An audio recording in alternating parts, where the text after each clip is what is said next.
Bien, escuchado ya hace un momento lo que señalaba el gobernador sobre este lamentable hecho y el asesinato ocurrido a el candidato a la gubernatura del PRI en Tamaulipas, el doctor Rodolfo Torre Cantú.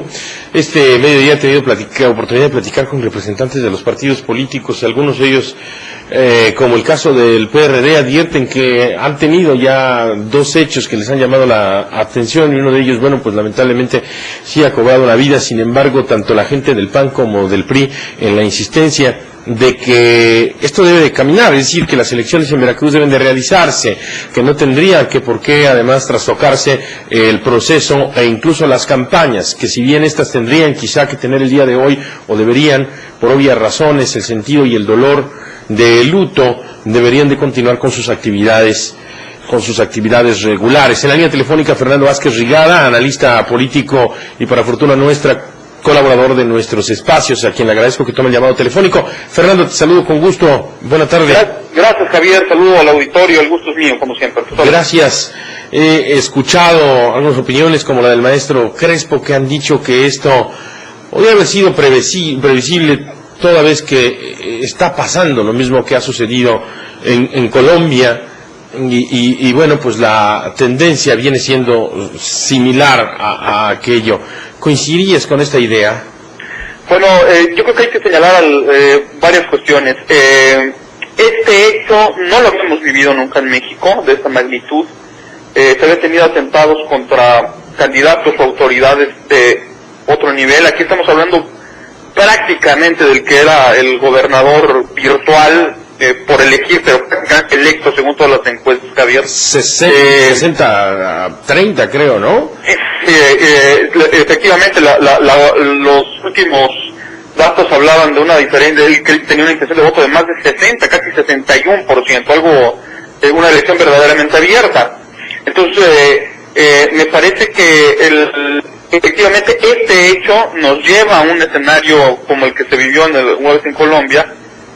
Sin embargo, habría que recordar también que en Colombia hubo una serie de atentados masivos por parte del narcotráfico en contra de la población, algo que no hemos visto. Uh-huh. Se ha visto algún ataque como el que hubo en Morelia el 15 de septiembre del año antepasado, pero no se ha visto una actividad sistemática de terrorismo por parte del narcotráfico. Entonces, es muy grave lo que está ocurriendo en México. Condenable y consternante lo que ocurre en Tamaulipas, pero habría todavía que tomar distancia con la aseveración de que estamos igual como lo estuvo en Colombia en algún momento dado. Simplemente refiero el siguiente dato: Medellín en su época más grave tuvo alrededor de 7.500 ejecutados. La ciudad de Ciudad Juárez, en este caso, pues ha tenido la mitad. No es para enorgullecernos, pero sí hay que dimensionar un fenómeno con respecto al otro. ¿Cómo impacta un tema como este en otros estados, particularmente el de Veracruz, en donde también viviremos procesos electorales? Bueno, yo creo que una vez más, hay que dimensionar las cuestiones y no hay que alarmar a la población. Los veracruzanos, me parece, tendrían que saber, Javier, que Tamaulipas está viviendo una situación tristemente, extremadamente sangrienta. Particularmente este año la violencia había bajado en el año 2009, pero hace una irrupción brutal este año debido a una ruptura entre el cártel del Golfo y su brazo operador, los Zetas, en donde entran en guerra por la disputa del Estado, y eso ha generado un verdadero baño de sangre. Es algo que no tenemos en Veracruz. Hemos tenido problemas, pero no de esta magnitud. Lo que ha ocurrido son matanzas continuas en las principales ciudades de Tamaulipas, y en ese sentido habría que dimensionar esto y expresar que son totalmente diferentes las condiciones en las que se desarrolla el proceso de Tamaulipas al que estamos viviendo en Veracruz. Me parece además que la obligación de todos los mexicanos es acudir a las urnas el próximo domingo, mandando un mensaje muy claro de fortaleza de las instituciones, de respaldo al Estado de Derecho y para apuntalar la democracia. Lo que estos grupos están buscando es precisamente eso, la desmovilización de la sociedad, para socavar a la democracia. Y eso es algo que no podemos permitir como ciudadanos. Sí, esto que tú señalas es significativo.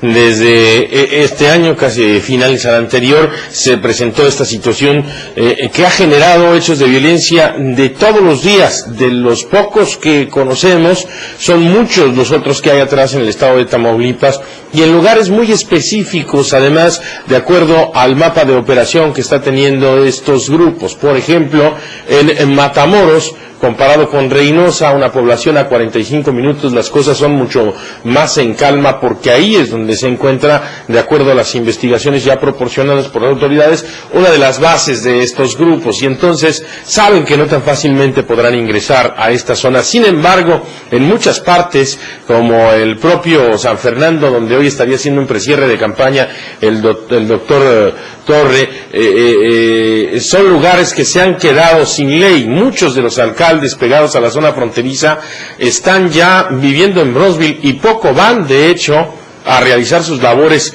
como municipios. Exactamente, me parece que esta es una situación desafortunadamente sui generis, nada que ver con lo que está ocurriendo en Veracruz. Correcto. Pero sin embargo sí tendríamos que reflexionar una vez más hacia dónde va esta estrategia del gobierno federal. Parecería que estos hechos vienen a constituir un desafío muy serio al Estado mexicano, a todas las autoridades, y que habría que replantear al menos los elementos de la estrategia, no el combate mismo al crimen, por supuesto, ese no cabe duda que algo se tiene que hacer, sino qué elementos se van a utilizar, Javier, para continuar con este combate. Entonces, creo que dentro de la gravedad de esta situación, nuestra obligación como sociedad es acudir a las urnas, más allá de solicitar, como escuchaba que esta persona estaba sugiriendo que se debería posponer el proceso electoral en Veracruz. Yo no veo ninguna razón en particular para hacerlo, y más allá de esto, habría que evaluar incluso qué tan conveniente es o no la posposición del proceso mismo en Tamaulipas. Habría que ver qué es lo que ocurre. Es correcto. La tarde de hoy, tarde y noche, estará programada una rueda de prensa allá por el Instituto Electoral del Estado de Tamaulipas. Sin embargo, yo coincido contigo en lo que realmente implicaría poder suspender o no este acontecimiento. Es decir, entiendo que se tendría que continuar con este proceso electoral, con el cierre de campaña. No sé, Fernando, y si tú me puedes auxiliar, ¿qué procede legalmente para la sustitución del candidato?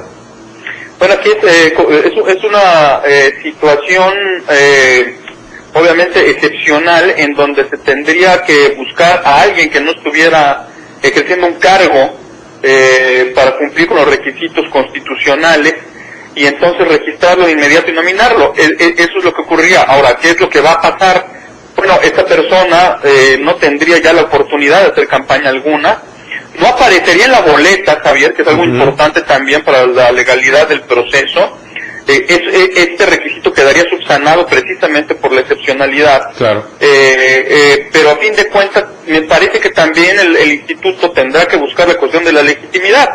¿Qué tan legítimo es un candidato que entra cuando realmente el que va a ser votado es el candidato que fue ejecutado hoy? Entonces, es una decisión complicada, sin duda, la que tendrá que tomar el instituto. Hay que valorar qué tanto es conveniente prolongar un proceso electoral que ha costado ya tanto, y en materia de vidas, a Tamaulipas.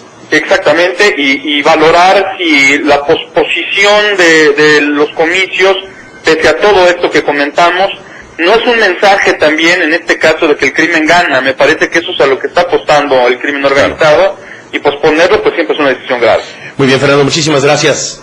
Gracias y un saludo al auditorio. Gracias a Fernando Vázquez Rigada, comentarista y analista político-económico, y para fortuna nuestra también colaborador de este espacio. Le debo comentar que dentro de lo que ha existido hoy, bueno, pues hemos buscado los candidatos a la gobernatura del Estado, no hemos tenido oportunidad de hacer contacto con ellos. Han emitido ya, en el caso de Dante Delgado y de Javier Duarte, sendos boletines, condenando por supuesto los hechos que así conllevan, hasta ahora sin boletín alguno o algún comunicado por parte del candidato Miguel Ángel Yunes Linares sobre esta situación, como para conocer su postura.